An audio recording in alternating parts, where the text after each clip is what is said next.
content de vous retrouver dans cette nouvelle vidéo. Comme je l'ai annoncé dans le canal Telegram, je vais analyser et vous montrer comment je prépare ma semaine de trading. Ok? Je vais juste vous montrer les modèles, comment je les fais et on va plus travailler sur la paire de devises euro-dollar. Je vais vous montrer comment j'analyse, je prépare ma semaine de trading. Là, je suis sur TradingView. Je vais mettre euro-dollar. Je vais mettre euro-dollar.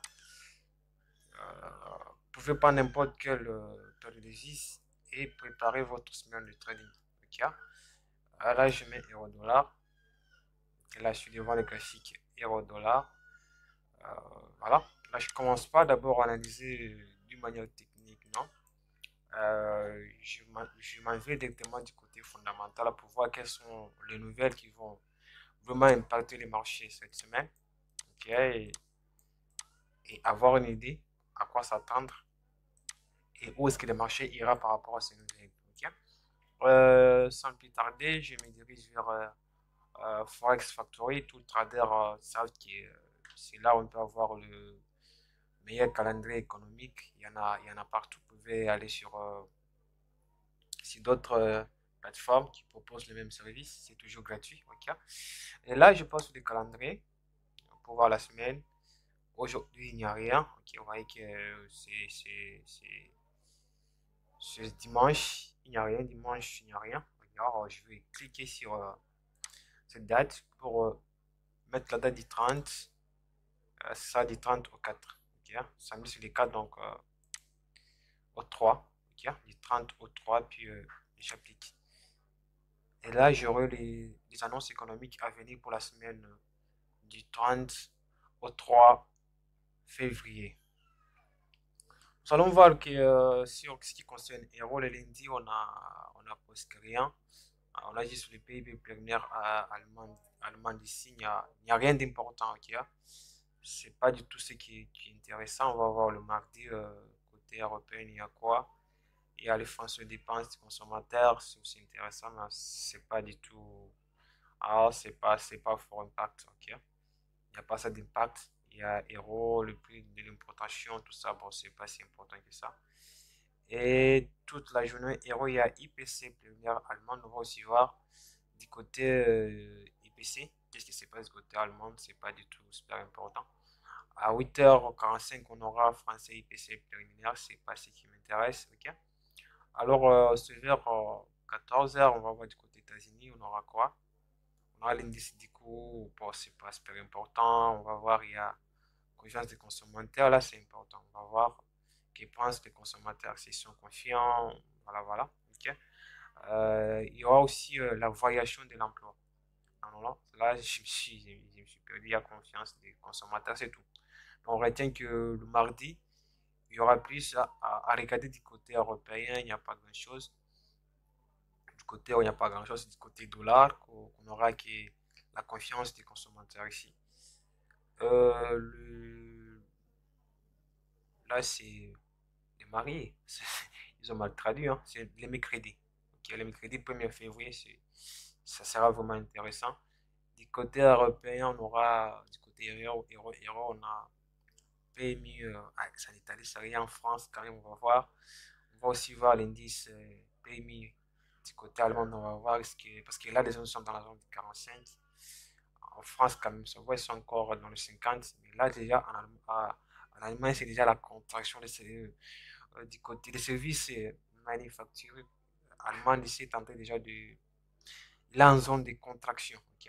Il est en zone de contraction. Donc, on va voir ce que ça va monter, ça va chuter, on sait pas. Mais déjà, ils sont en zone de contraction. En France, quand même, c'est encore bien. C'est encore bien. À part ça, il y aura l'indice PMI, ça c'est pour toute l'Europe. Aussi, c'est pour toute l'Europe, désolé, c'est pour toute l'Europe. On va aussi voir le service c'est comment. Ils sont encore, ils sont déjà en contraction quand même, c'est pas loin des 50, on va voir. Après, le côté, il y a encore Italie, tout ça, bon, ça ne nous intéresse pas. L'estimation rapide des IPC en glissement annuel, on va voir. Okay, on va aussi voir les taux, on va aussi voir l'estimation par rapport au taux d'inflation, c'est super important. Actuellement, c'est à 9,2. Je vous ai parlé de ça dans la vidéo sur l'analyse fondamentale de l'euro.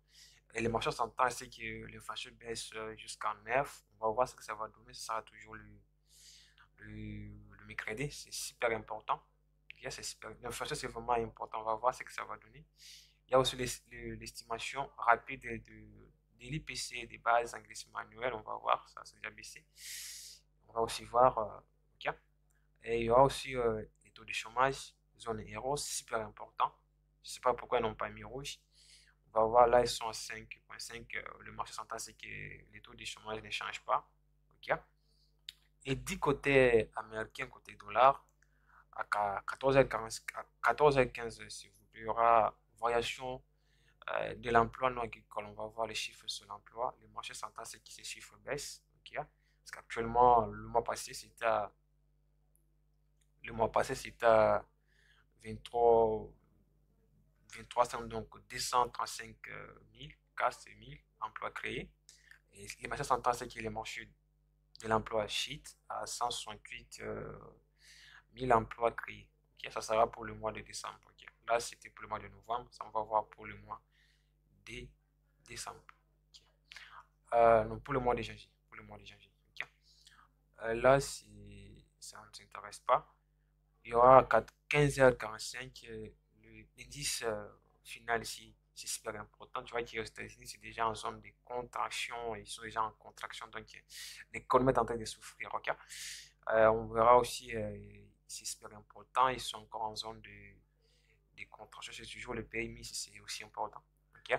J'aime pas, j'explique tout ça dans la formation. C'est quoi l'indice PMI, à quoi ça sert, comment l'analyser. Voilà. Il y aura aussi les chiffres sur l'emploi. Okay? Le marché s'entend, c'est que le marché crée à peu près euh, du, du point 15 millions d'emplois. C'est déjà beaucoup. Okay? J'essaie de mettre ça en anglais, parce que la page est traduite directement en français, ça sera un peu bêtement, ok? Voilà, c'est 10,15 millions, d'abord c'est 10,15 millions, ok? Du côté, il y aura tout ça, les véhicules, la vente de véhicules, et ainsi de suite. À 16h, voilà, c'est pas important. C'est à 20h qu'il y aura les FOMEC, les débuts du FOMEC ici, les FOMC, hein. Vous savez que euh, FOMC veut dire Federal Open Market Corporation. Donc, c'est une branche de la Fed qui s'occupe de, des politiques monétaires. Okay? Toujours à 20h, il y aura les taux d'intérêt. Il y aura le taux d'intérêt. Les marchés s'entendent, c'est que la Fed augmente le taux d'intérêt de 0,25. Donc, il arrive que la Fed augmente le marché de 0,25, déjà, moi, je vais voir. Okay? Je sais que ça va aller ici. Je vais voir, mais je vais prendre. Moi, je vais acheter euro-dollar. C'est pas que je n'ai pas de moi j'achète euro-dollar, non. Donc, à l'arrivée de cette tendance, moi, je serai acheté sur euro-dollar. Je m'attends à ce que la Fed augmente de 25 points. Okay? Mais s'ils font de 50, ben, les gars, là, euro va chuter. Il faut savoir où mettre ton stop loss, au cas contraire, qu'est-ce qu'il faut faire. Okay? On n'est jamais à l'abri de n'importe quoi. Mais les chiffres, tout ce qui semble, c'est prévu qu'il a fait d'augmenter de 75 points. Okay? Et là, on va aussi voir ce que Powell va dire pendant cette presse. 30 minutes plus tard, Powell devra parler. Il va parler, va commencer à expliquer, voilà, pourquoi, on va lui poser des questions.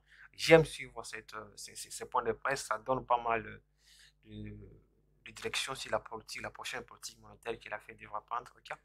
Et là, je pense, c'est l'annonce qu'on attend, que moi j'attends vraiment. Il y a celui-là, il y a aussi celui de la Fed que j'attends et de la BCE que j'attends aussi. J'attends ça, impatiemment j'attends ça. Et voilà, le jour suivant, donc le jeudi, du côté, voilà, vous pouvez analyser tout. Il y a pas mal de trucs. Vous allez voir du côté à Grande-Bretagne, il y aura aussi le PMC ici, c'est presque la même chose que les FOMC. Okay, PMC, FOMC, c'est la même chose. Okay? Je peux dire ça, ça fait la même chose. Je ne peux pas dire que c'est la même chose, mais ça fait la même chose. Okay? Il y aura la politique monétaire ici pour ici, c'est super important. Ils vont parler, Sirat Vota, ainsi de suite. Ils vont monetary policy, ils vont parler, official bank rate, ils vont sortir les taux d'intérêt. Le marché s'entend, c'est que ça s'élève de 50. Vous allez voir aussi, si on essaie de comparer les GPP contre les dollars, si elles augmentent de 50 points, et que la Fed augmente de 25 points, eh bien, comprenez que les GBP dollars devraient monter. C'est juste une parenthèse. Hein, ok. On va aussi voir du côté euro, comme ça nous intéresse, on aura à 15h45, il y aura Many Refmed Right ici. Bon, on peut l'anglais. Il y aura aussi Monetary Policy, c'est super important, il faut suivre ça. Il faut suivre qu'est-ce qu'elle a fait. Ce sera le bulletin économique, c'est super important. Du côté américain, il y aura l'emploi, ça va sortir de combien? Les marchés s'entendent, c'est que ça sort de 2000, de 2000 cas. Les précédents, c'était des. Non, non, c'est des 100 cas. Les prochains, c'était des 18, 6, donc 186 cas. Ok, vous pouvez cliquer ici pour voir comment les marchés ont évolué. On peut voir ça avec vous. Je sais pas. On peut voir ça avec vous. Ok. On peut voir comment le marché de l'emploi était déchité. Hein. Là, on était à 6 millions. Voilà, là, nous chutons, nous sommes des jambes. Le marché de l'emploi, c'est-à-dire, se porte vraiment super mal. Ok. Très mal même. Et là, voilà, on continue à 16h, il y aura tout ça, c'est pas important. Et le vendredi, on a vu le côté BCE, il y aura conférence de presse, il y aura mon Italie pour ici, et il y aura ici, j'ai oublié de vous montrer ça, mais il raffiné de rate, ça sera décidé, donc c'est ici que la Fed devra nous sortir sur ton terrain. Et les marchés, actuellement, il est à 2,5. Les marchés s'entendent à ce que la BCE augmente le taux d'intérêt de 50 points de bâton, de 0,50%. Okay? J'avais souhaité ça, c'est pas comment j'ai fait. Et dès qu'ils vont nous sortir ces chiffres à 14,45, ils vont aussi nous parler des politiques monétaires. Je pourrais vous montrer où ce que je suis, mes histoires, ok? Là, il y aura presse conférence à 14h45. La présidente Christine va prendre la parole, elle va commencer à parler, il faut suivre ça. Si vraiment vous aimez le trading, il faut commencer à suivre ceci. On va aussi voir le vendredi, il y aura côté dollar, average, voilà. Il y aura également le NFP. Sur la semaine, il y aura le NFP. Okay. Si la Fed augmente le taux d'intérêt de 0,25, 0,25 et que l'NFP sort comme prévu à 1,93 soit en décis, okay. Si se replisse, les marchés devraient totalement un peu baisser, mais vu les taux d'intérêt, les marchés euro-dollar devraient normalement continuer à monter. Mais si ça sort en dessous de 1199 000, donc, et 193 000, vous comprenez que l'euro-dollar devra monter en flèche. Okay? Si ça sort au-dessus, ça va totalement cheater, mais les NFP n'influencent pas tous les marchés. Okay? Ça ne décide pas vraiment de quoi est-ce que les marchés devraient être faits. On va aussi voir les chiffres sur le chômage américain. Là, nous sommes à 3,5. Les marchés s'entendent que les marchés augmentent de 3,6% de chômeurs. Il y aura aussi, voilà. C'est ça, c'est la semaine d'une manière fondamentale. Donc, je m'attends le jeudi que la BCE décide sa politique monétaire et le lundi, le mardi, que la Fed décide. Alors, dès que la Fed décide qu'elle sort de 0,25 et que la BCE fait l'inverse, fait des 0,50, eh bien, moi, je suis acheteur sur euro-dollar. J'ai dit ça à un ami que j'étais acheteur. Je lui ai même dit qu'il faut acheter les BTC. Il m'a dit que non, j'ai mon conseiller en crypto-monnaie. Il se connaît super bien. Il m'a dit que le BTC continuera à chuter. Je lui ai dit que non, non. Avec la politique monétaire actuelle de la Fed, je vois que les BCE vont commencer et les BTC vont monter. Parce que la Fed commence déjà à ralentir et il tend vers le pivot. Il tend vers les pivots, mais on va voir pendant la petite récession qui peut arriver au mois de mars. On va voir ce que ça va donner. C'est du 98%. Et là, je pense que ça peut rester intact, que les marchés, que la Fed diminue ses taux d'intérêt de 25 points ou qui ne change pas ces pourcentages, c'est vraiment minime. Cet outil, c'est vraiment important. J'aime l'utiliser pour voir qu'est-ce que les marchés, qu'est-ce que les gens y pensent. Voilà, voilà, voilà, voilà. Il est juste là, vous tapez CM Group. Voilà, et vous avez tout ce que vous avez à faire. OK? Après avoir fait ce parcours d'une manière assez, j'analyse les annonces économiques. Là, je n'ai pas fait l'analyse de fond pour aller voir les données économiques, commencer à étudier l'économie par économie. Je n'ai pas fait ça. J'ai juste étudié les calendriers économiques, comme je sais interpréter les chiffres. OK? Et là, j'ai aussi suivi pas mal de discours de déclaration faits par les différents responsables, soit de la Fed ou de la BCE, de la Banque d'Angleterre, du Canada, de la Suisse, du Japon. J'ai un peu toutes les informations avec moi. Ok. Là, cet outil s'appelle TuneDeck. En TuneDeck, je mets mes comptes que je suis vraiment. Comme lui me donne pas mal d'informations. Dès que ça sort, il me publie, il me met sur, il met ça directement sur Twitter et moi, j'entre dedans. Là, on parle de la banque, la BCD qui a augmenté de 25 points de taux de base. Ça, c'est la Banque centrale du Canada. Là, il me parle de ce qui est le PAMETA de la BCE qui parle d'une augmentation des taux. C'est quand même optimiste, tout ça.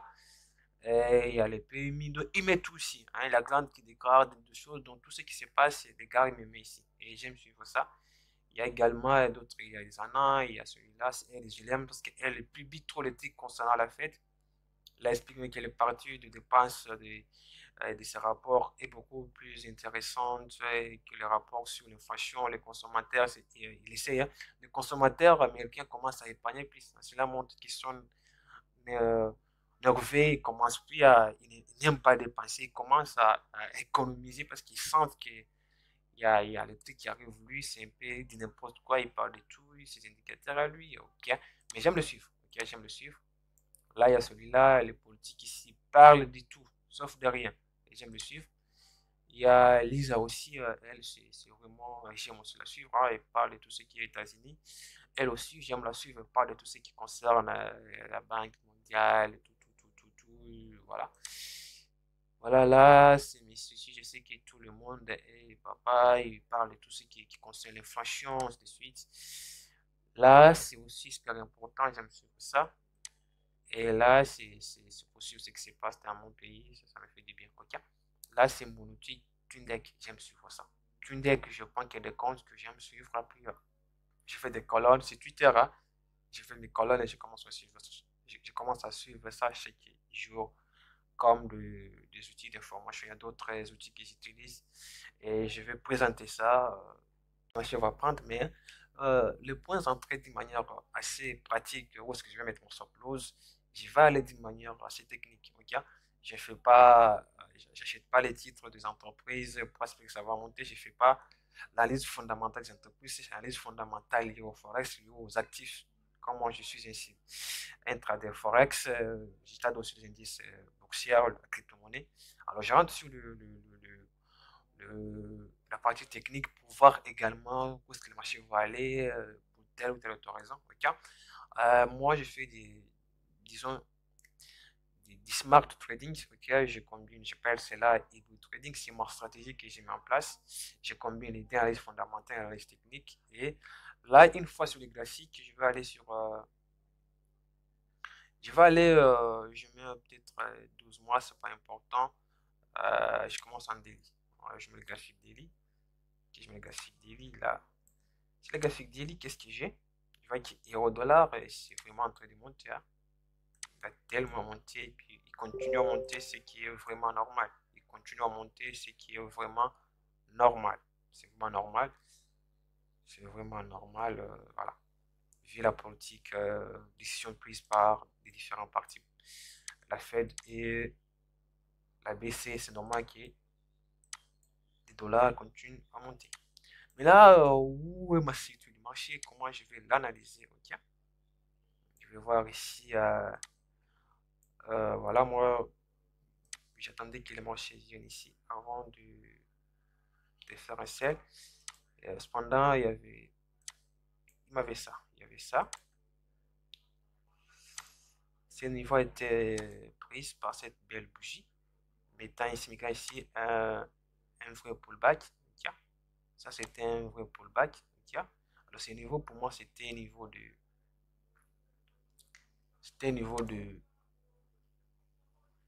d'investment.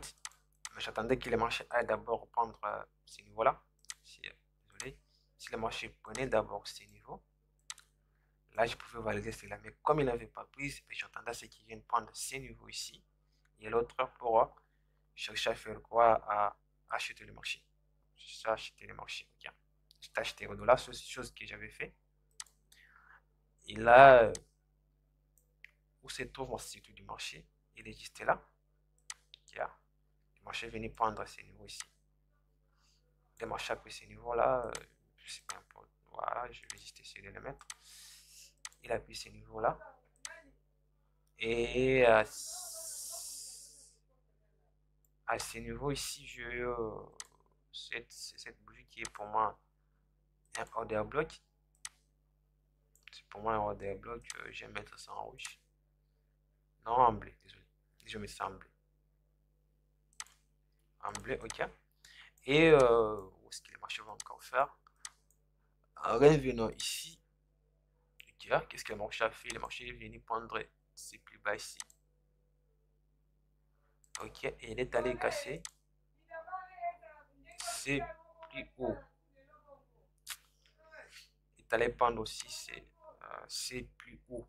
Ok, la coupeuse, tout ça j'explique. Hein, je fais juste une petite analyse. Ok, alors moi j'attendais que le marché vienne prendre ces niveaux ici. Ok, prendre ces niveaux ici. Prendre pour moi ces niveaux ici. Que le marché vienne prendre ces niveaux-là. Ok, et qu'il puisse venir tester la zone ici. Et là, je vais faire quoi? Je vais acheter. Là, je vais acheter euro dollar. Je vais acheter le dollar. Voilà, je vais acheter le dollar à ces niveaux-là. Là, je suis en délire. Je suis en délire. Je vais passer en H4, même si je passe rarement en H4 parce que H4 et daily, parce que c'est maintenant la même chose. Okay. Là, en H4, qu'est-ce que j'ai? En H4, j'ai la même chose ici. C'est presque pathétique. Voilà. En H4, là, la structure du marché, c'est pas la même qu'en daily. Okay. Qu'est-ce que le marché a fait? Le marché est allé prendre ces niveaux-là. Elle a cassé ces niveaux-là. Avant, normalement, s'il avait cassé ces niveaux, si avant de casser ces niveaux-là, j'allais décaler ces niveaux-là pour moi un plus haut. Mais, malheureusement, il n'a pas cassé ces niveaux ici. Il n'a pas cassé ces plus bas ici. C'est pour le bas qui n'a pas cassé ces niveaux ici. Ça reste la même chose. Pour moi, c'est le même mouvement ici. Il a été transféré de ces points vers ces points-là. Le marché fait juste un transfert des plus hauts. Ok? Où est-ce que je vais m'attendre? Je vais aussi voir est-ce que ces niveaux ça a été pris. Si le marché a pris ces niveaux-là, je vais aussi voir. Ok, ce niveau a été pris, c'était juste une plus de liquidité assez cool. Ok. Alors à ces niveaux-là, j'attendais que le marché puisse venir prendre ces points bas ici. Ok, voilà. Il n'a pas vraiment pris. Si le marché demain matin, dès qu'il y a l'ouverture, il prend ces niveaux ici. Je vais chercher mes achats à ces niveaux-là. Je vais juste acheter à ces niveaux-là. Je reviens encore, je vais encore acheter mes achats. Okay, déjà, ces niveaux-là, je vais chercher mon order block qui n'a pas été mitigé. Je vais voir que ces niveaux-là, ils ont été mitigés. Donc, ce n'est pas important, il n'y a rien ici. Okay. J'attendais que le marché revienne ici. Juste en dessous de cette indice ici. Okay, voilà. Et là, je passe en M15. C'est pas super important en M15. Okay. Je ne vous dévoile pas tout. Là, ça, c'est mon indicateur que j'aime utiliser. Voilà, je vais l'enlever. Okay. Et là, j'ai M15. M15, on ne va pas vraiment analyser totalement en détail. On va voir ce que le marché va faire. En M15, on va voir que c'est à partir d'ici. C'est à partir d'ici, si on commence à analyser le graphique, à partir de là, on se dit qu'en M15, on est baissière. On est baissière, ok. Le marché est allé prendre ces niveaux-là. Il est venu la casser son dernier plus bas qui est juste ici. Il a cassé ces niveaux-là, il a cassé le dernier plus bas qui est là. Il a corrigé, puis il vient de casser ces niveaux ici, créant cette première indice. En M15, j'en ai ici. J'en ai ici. Je vais attendre que le marché puisse venir prendre ces niveaux ici. S'il prend ces niveaux ici, et là, je vais chercher à vendre le marché. Donc, retenez qu'en daily, je suis acheteur, en H4, acheteur, en M15, jusque devant moi. Ce que je vois, je suis vendeur. Je vais voir une chose que les marchés puissent venir prendre les niveaux H4 et les niveaux daily. Les niveaux daily. Le marché peut venir le lundi casser ces niveaux-là, les mardis revenir ici. Et les mercredis, dès que la Fed lance ses annonces économiques, pof, et moi j'achète. Donc, je vais chercher où mettre mon stop loss et mettre mon TP de manière automatique. Il y a des logiciels qui les font. Il faut juste mettre ton point d'entrée, de mettre ton stop loss quelque part. Dès que les marchés entrent en positif, juste peut-être R1, RD, le marché s'écrit, se met automatiquement au B. Bon, c'est super important. Okay. C'est un peu de la sorte que je prépare la semaine. Je sais qu'en daily, je suis acheteur. Donc, en côté fondamental, je suis acheteur, sauf si plus de la fête. Okay. Et du côté technique, daily, je suis acheteur, H4, je suis acheteur, M15, c'est de l'intraday, et là, je suis vendeur. Okay. Là, je sais ce que j'ai à faire, il suffit de commencer à prendre mes zones ici, de noter. Dans mon journal de trading, c'est que je prépare à côté. Commencer à noter chaque point. Voilà, je me suis dit ça par rapport à ça. Et j'ai défini le reste. Donc, en tout cas, je suis content pour avoir fait cette petite vidéo où je vous montre moi comment j'analyse le marché et comment je prépare ma semaine de trading. Moi, merci. Si vous n'êtes pas encore abonné à la chaîne, n'hésitez pas à vous abonner, les gars. Activez les pouces de notification, likez la vidéo, partagez-la avec vos amis. Ça va vraiment nous motiver à travailler et à vous faire de nouvelles contenus.